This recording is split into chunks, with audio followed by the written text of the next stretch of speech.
Battles have been won against greater odds.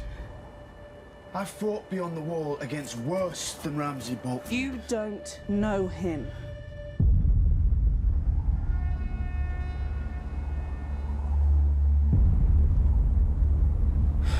If I fall, don't bring me back. Thousands of men don't need to die. Only one of us.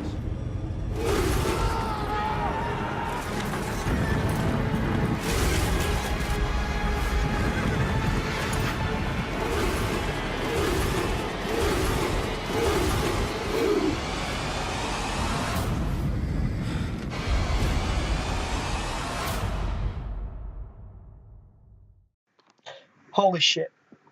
I'm never usually that speechless by an episode promo, but this was a really good one. First of all, though, I'm not even going to talk about Jon or his army, I'm going to talk about Davos. In the picture, you can see Davos stood above what looks like just a pile of sticks, but in my opinion, it's Shireen's grave. Maybe you'll find evidence of Shireen being burnt. Obviously, Davos had a very close relationship with Shireen, and finding out that she was burnt will influence a lot of his relationship with Melisandre and possibly his view of Stannis, which would result in a lot of inner conflict. We do see him fighting in the latter part of the trailer as well. So, anyway, then we're on to Jon's army. As you can see, he's not got a very large one by the two pictures that you've been shown now. He's on horseback. Obviously, we saw what looked like Jon Snow on horseback fighting alongside Tormund in the initial Season 6 trailer, so that's obviously this battle. But as you can see, Jon's not got a very big army. It does have one 1-1 though. However, I don't think 1-1's going to survive very long because in a battle, who do you focus? You focus the biggest threat.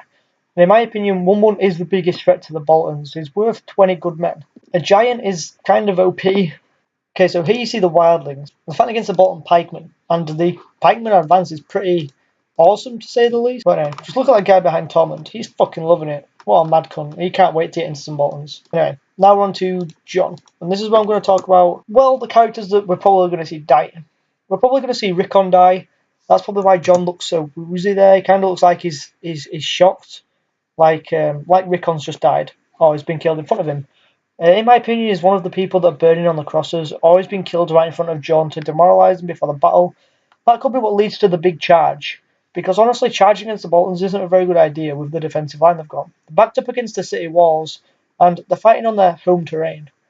Although, Winterfell being the Boltons' home, So yeah, in my opinion, the deaths we're going to see are Tormund, 1-1, and Rickon. I guess some other people might die that a lot of Northmen are going to die. Boltons and Starkmen alike, but those are the three main deaths I think we're going to see. Because as you can see there, by the Bolton's army, Bolton army is a lot bigger than Jon's army. By a long shot, it's bigger.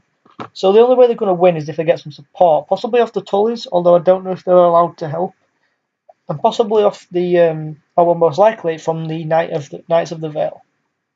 Just an extra as well, I forgot to add in there, Ramsay will probably die this episode. If the Starks win the battle, then he's definitely going to die, he's going to be executed, or maybe even flayed alive, which would be quite ironic. But yeah, honestly, if Ramsay survives this episode, I'll be really surprised. He's got nothing left to give to the story, and basically it's just time for him to die. So in my opinion, the only way they're going to really get help is either by Knights of the Vale, or by the Casterhaks or Umbers turning on them. I doubt the Umbers will turn, because they've already really solidified the relationship by giving Rickon to them, and I think they're irredeemable at this point. But the Casterhaks possibly could switch sides during the battle and help the Starks out. Or maybe there's been some correspondence between Sansa and the Casterhaks already. However, I doubt that. People have found out that the letter was actually sent to Peter Baelish to get the Knights of the Vale to come, so we're obviously going to see them, we maybe see them come in at the last minute to save Jon and his army. Okay, now this just looks a little bit weird. Now if you look at the top right hand corner, you see three horsemen that looks like the White Walkers that we've seen at Hardhome. I doubt the White Walkers will actually be in this episode, but as you can see, there is some sort of evidence that they're actually there. Or maybe this is the Knights of the Vale just coming to help him. Otherwise, I can't see why there would be three horsemen up there. Although, it might not even be three horsemen, it's just my opinion. Okay guys, thank you for watching this video. I've really enjoyed making it for you guys, and I'd really enjoy it if you could give that video a subscribe and a like. Thanks for watching. Peace out.